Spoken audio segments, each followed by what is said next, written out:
It's wild to think back to when Robin first joined the Brown family. Back then, she came across like this sweet, soft spoken woman, nervous, grateful, maybe even a little overwhelmed. But looking at everything that's happened since, that wide eyed newcomer didn't stay wide eyed for long. What we watched unfold over the years wasn't just a woman integrating into a plural family, it was someone slowly, quietly, and very effectively rising to power. One emotional breakdown, one I'm the victim moment at a time.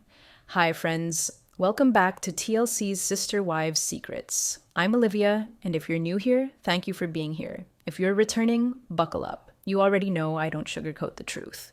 If you love this kind of deep reality TV analysis based on actual episodes and raw footage, make sure you subscribe and hit the bell so you never miss a breakdown. And don't forget to jump in the comments. I really want to hear what you think about all this. Now, for anyone catching up, the Brown family first came into our homes over a decade ago. Cody Brown and his 4 wives, Mary, Janelle, Christine, and later Robin, were supposed to be a shining example of a modern polygamist family. They had nearly 20 kids, shared homes, shared finances, and shared love. Or so it seemed. The entire show was built around that fragile balance. But as seasons passed, things started to shift. Subtly at first, then more dramatically. Today, the family we see is almost unrecognizable. Divorces, emotional distance, hurt kids, broken trust. And at the center of it all, Robin. Not just the newest wife, but the only one left standing with Cody. In this video, we're going to go step by step, based only on what was shown on camera, through how Robin's role evolved from sweet support system to the one wife who outlasted the others. And it didn't happen by chance. It happened with strategy, emotion, and Cody's willing compliance. Let's talk about how we got here. When Robin first entered the family, she came in with a backstory that pulled at everyone's heartstrings. A single mom recovering from a painful divorce, just trying to find her place. She cried a lot. She apologized a lot. She talked about how hard it was to feel accepted. And at first, it worked. Christine, Janelle, and even Mary tried to welcome her. But here's what a lot of people missed in those early seasons. Robin wasn't just adjusting. She was observing, listening, picking up on every weakness, every tension, every unspoken rivalry. And then she moved in. Now, let's be clear. Robin didn't break this family overnight. It happened piece by piece, starting with what looked like vulnerability. She told Cody she felt like an outsider. She hinted that the other wives weren't including her, that she was being mistreated. And what did Cody do? Instead of being the neutral husband and father he once tried to be, he started protecting her. Fiercely. It was like watching him put armor around her. And once that started, there was no going back. One of the earliest red flags? The way Robin talked about being excluded while also gaining more and more say in family decisions.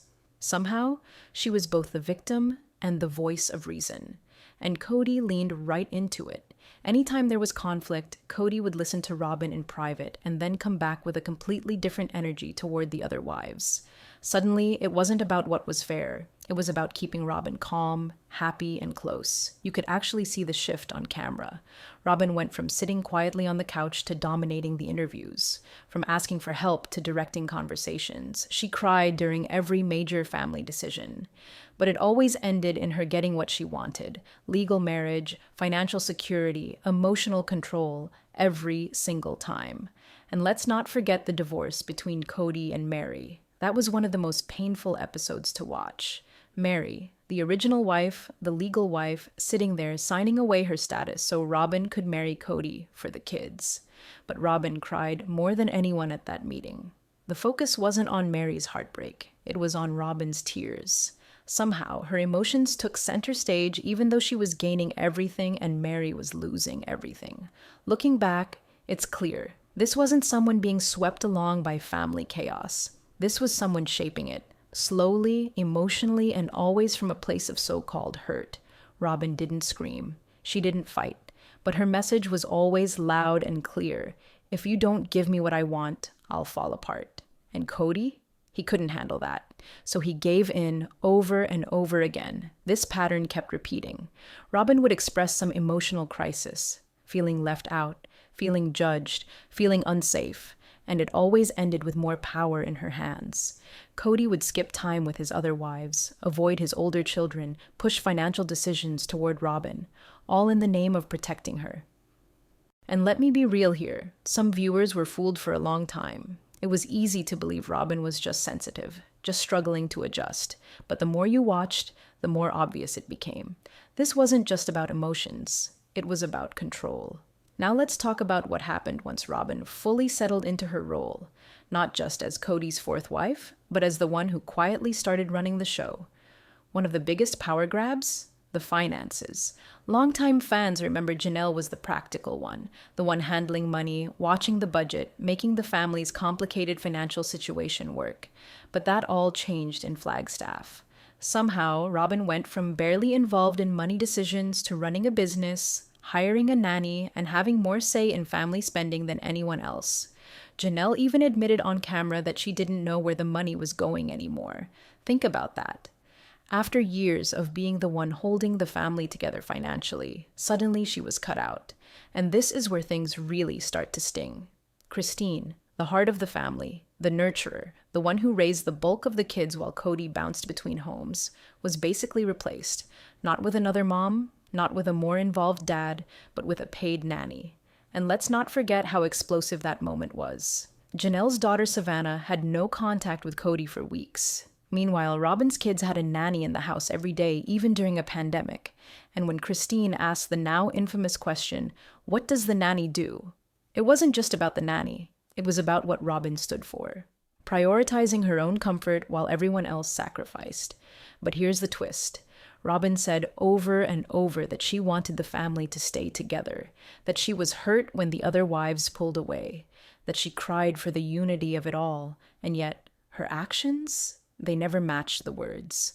The clearest sign of this was the house, the CP house mock-up. It was supposed to be the dream, one massive home where each wife had a space and the kids could all be together. But Robin picked it apart. It wasn't big enough. It was too white. The layout didn't work for her. Even though she had the largest section in the entire blueprint, it still wasn't enough. Meanwhile, Cody was bending over backward trying to make her vision happen, not the family's. And that design? It said so much. 4 staircases, one for each wife. Divided sections, no shared kid space, no real blending, just physical proof of how far apart this so-called united family had become. And again, who was Cody listening to during this planning? Robin. Not the other wives, not the kids, just Robin. And speaking of kids, this is where things get heavy. We've seen how the relationships between the older children and Robin's kids, especially Aurora and Brianna, have changed over time. Early on, they tried. They played together, bonded, acted like one big family. But lately, it's cold, distant, and painfully awkward. There's a moment that sticks with me when Christine was packing up to move, a major life change, an emotional, heart-wrenching goodbye. And Robin's girls? No hugs, no kind words, just crossed arms, blank stares, and silence. You could feel the tension through the screen, and it wasn't just one moment. There are patterns. Robin's daughters rarely speak to the other kids. One of them even attended school with Savannah and never acknowledged her. What changed? How did this closeness turn into resentment? Well, think about what they're hearing at home. Think about how Robin and Cody talk about the rest of the family, publicly. Now imagine what those private conversations must sound like. Cody barely saw most of his other kids for months during COVID, but losing contact with Aurora for just 10 days nearly broke him. That double standard sends a loud message to kids, whether anyone says it out loud or not. Robin often speaks like she's protecting her kids from harm, from rejection, from unsafe family situations. But in doing that, she's built walls so high that her daughters can't even see their siblings anymore. The result? 2 households, 2 sets of kids, and an emotional split that feels permanent. Here's where everything begins to feel less like a family and more like a carefully crafted performance. And at the center of that performance, Robin. We're not just talking about private influence behind closed doors. This woman knew how to take control in front of the camera, too. If you've been watching from the start, you probably remember how quiet and reserved she came off when she first joined the family. Always emotional, always teary-eyed, always overwhelmed. But somewhere along the line, that energy shifted. Suddenly, Robin wasn't just a background character. She was the one leading the interviews, the one speaking for the group, the one taking over every group couch session like she had been there from the beginning. She positioned herself as the spokesperson of the Brown family, and let's be honest, it wasn't subtle. She often interrupted or corrected the other wives, sometimes even Cody himself. And while Christine, Janelle, and Mary had years of lived experience and deep emotional connections within this family, Robin somehow became the voice of authority. What's wild is how much she emphasized polygamy values, the importance of sister wives being united, of functioning as one big family. But the longer she talked about those values, the more obvious it became that she wasn't living them. You can't cry over family unity while creating isolation in your own home. You can't preach about fairness while having access to resources, time, and affection the other wives weren't getting. And Cody? He didn't just allow it, he amplified it. Let's not sugarcoat it. Cody became Robin's echo. Her feelings became his feelings. Her fears became his justifications. The man who once claimed to believe in shared responsibility and mutual respect slowly morphed into someone who used keeping Robin safe as an excuse to alienate everyone else. He started skipping visits, stopped calling his own kids, and justified it all through Robin's narrative. Christine saw it. Janelle saw it. Even Mary, who clung on for years, started waking up. They weren't just sharing a husband anymore. They were watching that husband disappear completely into someone else's version of the truth. And that brings us to the emotional impact, especially on the kids. Aurora and Brianna, Robin's older daughters, used to be warm, open, and really sweet on camera. But recently, something's changed. There's this heaviness to them, this air of sadness that seems to follow them from scene to scene. And it's not just because of family drama. It's how they talk, how they carry themselves, their expressions during family events. It's like they've been told for so long that they're being excluded and mistreated, they actually started to believe it, even when the reality is a lot more complex. Multiple viewers have pointed out how overly dramatic and almost theatrical their reactions have become, especially during big family discussions. And look, we're not blaming the girls. They're kids trying to survive a deeply broken family system. But when you hear Robin talk about how unsafe things are with the rest of the family, it becomes clear that her daughters are absorbing that message. Robin's version of protecting them might actually be isolating them, teaching them that no one else is trustworthy, that love only comes from inside their own house, that the other wives and their kids are the problem. That kind of message doesn't just shape how children behave, it shapes who they become. There's this term, emotional enmeshment. It's when a parent doesn't allow a child to separate emotionally. Everything the parent feels, the child is expected to feel too. And in a lot of ways, that's what we're seeing with Robin and her daughters. Their identities are so tied to Robin's experience that there's no room for them to have their own perspectives. Their pain mirrors hers. Their bitterness mimics hers. Their loyalty is absolute. And that's not healthy. That's not parenting. That's control. Now compare that with the other kids, Logan, Maddie, Hunter, Mykelti, Garrison, Gabriel, and so many others. These kids were raised with structure, but they had space. They had aunts who helped raise them. They had cousins and siblings they were close to. They were part of a community, but now that community feels shattered. Not just physically, but emotionally. And Robin's household is at the center of that shift. You could feel it most during the big family events, or honestly, the ones that didn't happen. Holidays became a mess, divided, tense, awkward.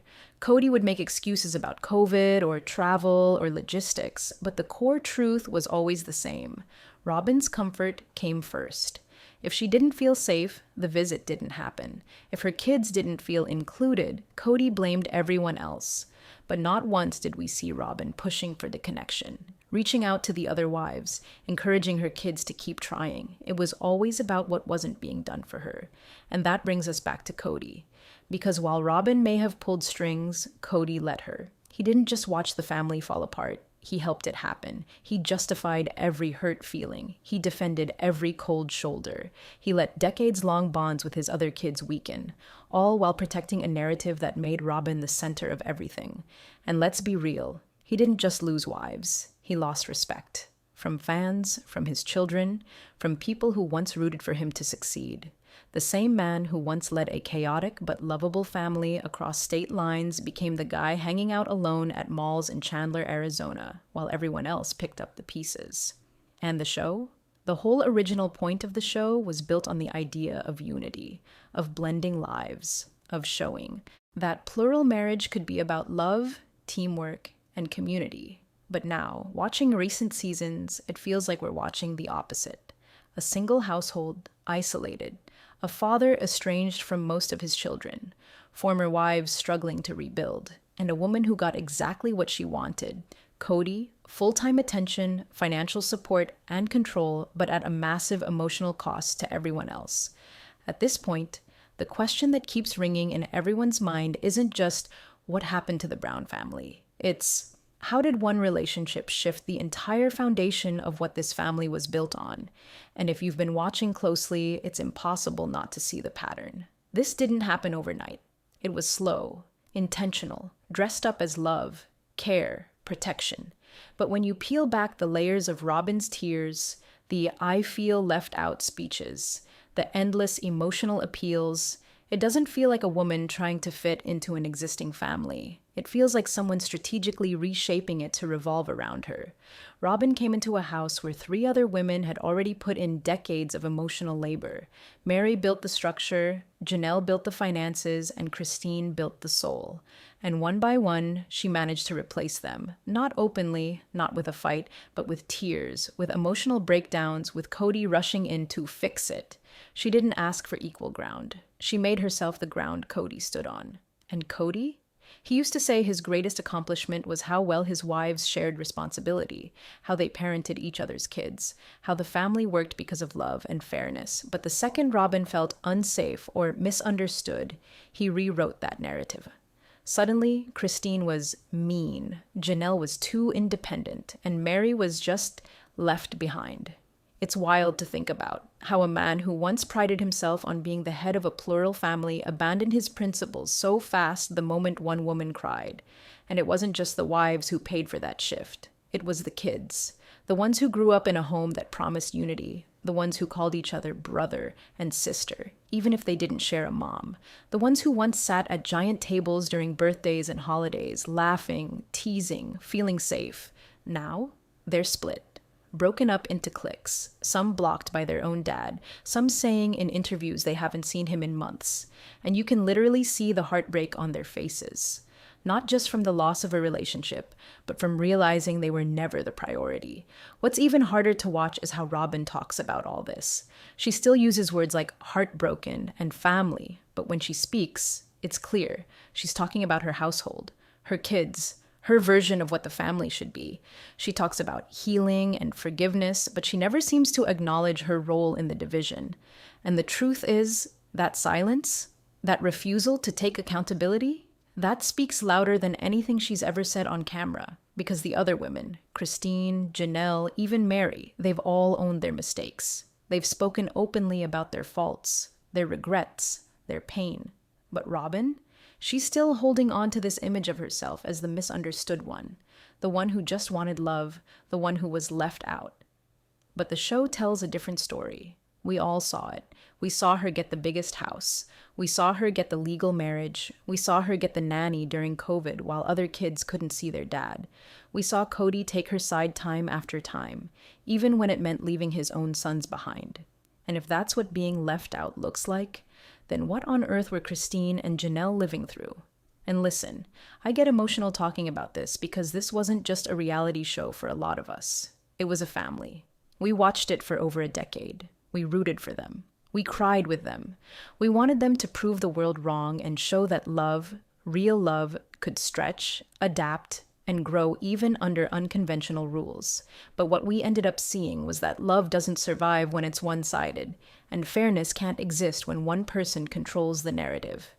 Cody may have lost his wives, but Robin lost something too. She lost the goodwill of the audience. She lost the chance to truly be accepted by the wider family. She might have Cody now, but she doesn't have what Mary, Janelle, and Christine had. Not the bond, not the legacy, not the respect. What she has is a house full of tension, a man who turned his back on most of his children, and a role in this story that she may never live down. Now, you might be thinking, Olivia, is there any going back? Honestly, I don't think so. Not fully. The damage has been done. The wives are rebuilding their lives. Christine has found love again. Janelle's focusing on her kids and independence. Mary's rediscovering her worth. And as for Cody and Robin, it seems like they're living in a bubble. But there is one good thing in all of this, and I want you to hear this if you've been following this story closely. It might take years, it might be messy, but you cannot hide emotional manipulation forever. You can't control people's perceptions forever, because people feel what's real, and in the end, Robin's carefully crafted victim role couldn't hide the reality of what viewers saw week after week. And that's what we do here on this channel. We see through the polish, we talk about what's real. So if you felt the shift in the Brown family, if you've noticed the patterns, if you've seen the favoritism and the fallout, then you're not crazy. You're not reading too much into it. You're simply seeing what they put right in front of us. This family fell apart not because polygamy failed, but because the balance was broken, because power wasn't shared, because one woman was treated like the center of the universe, and the rest were left to orbit around her until they couldn't anymore. And now, the ones who walked away look freer than ever. So if you're new here, please hit that subscribe button and join the community. This is TLC's Sister Wives Secrets. I'm Olivia, and I'll always be here to give you the truth. Not the sugar-coated TV version, but the raw, emotional, real story behind the scenes. Drop your thoughts in the comments, because I know you've got some feelings about all this. I want to hear what you saw. What stood out to you? What moment made you go, nope, something's not right here? We're watching history unfold on screen. And trust me, this story, it's far from over.